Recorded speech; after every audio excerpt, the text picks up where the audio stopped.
And Mike Yawney is digging into some old technology, e-cycling this morning. What have you found, Mike? That's right. I found this. Do you know what this is, Jill? Let's see. Can we get a close-up? Any idea? No idea. This is from an old CRT television. This is electrogun. This actually helps create the image you see on your television screen. Did you know what that was? Nope. I had to ask. I had no idea. Typically, you wouldn't see it, right? They're hidden into the back of the televisions, and that's what we're exploring now. We're going to actually dig open one of the older CRT televisions. We've got one on the bench, and Nick joining once again with Geep, Calgary, a place where you take all the electronics to recycle. Kind of fascinating to see inside these guys.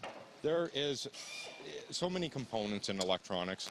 In a typical CRT television, you have a circuit board, you have an electrogun like you just saw, you have a copper yoke. When he broke it apart, there's a vacuum. Yeah, I heard that hiss. Yeah, it's sucking the air in, not out. So it's like a vacuum. It's pulling the air into the CRT glass assembly. Of course, there's lots of wire. And when the wire comes off, he's going to have the CRT glass assembly. That's going to go out onto a conveyor, so that then goes into boxes. Just behind you, we'll just kind of move out of the way. These are the glass screens that you would see, so that gets separated. Now, what does this glass get turned into? Well, it's going to go to a glass processor. They're going to break it down, they're going to recycle it. And the most common use is it goes into windshields. Your windshield. So you actually might have a windshield in your brand new vehicle that was used in a television from the 70s or Absolutely. 60s. Yes. Wow. It's going to be recycled, and that glass becomes your windshield. These guys work fast. It's pretty incredible. So he's got the glass there. What else? What other components that are worth something here? Maybe kind of walk us through what we see. What you're going to have coming out worth the most is, of course, your yoke. So that yoke has lots of copper. That's one of the primary recoverers from a value point of view. And then you're going to have your circuit board. So within the circuit board, you have copper. You're going to have, under the chips, you're going to have silver, gold, palladium, right?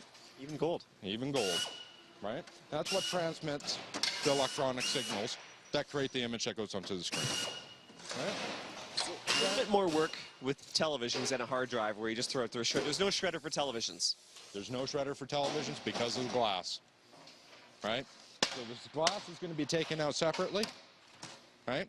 And then it's going to go down to a downstream processor that's going to essentially melt it down to create new glass, right? And at the end of the day, glass really is just sand, right? Who would have thought, though, that the old glass tubes are, being used in automobiles, Jill?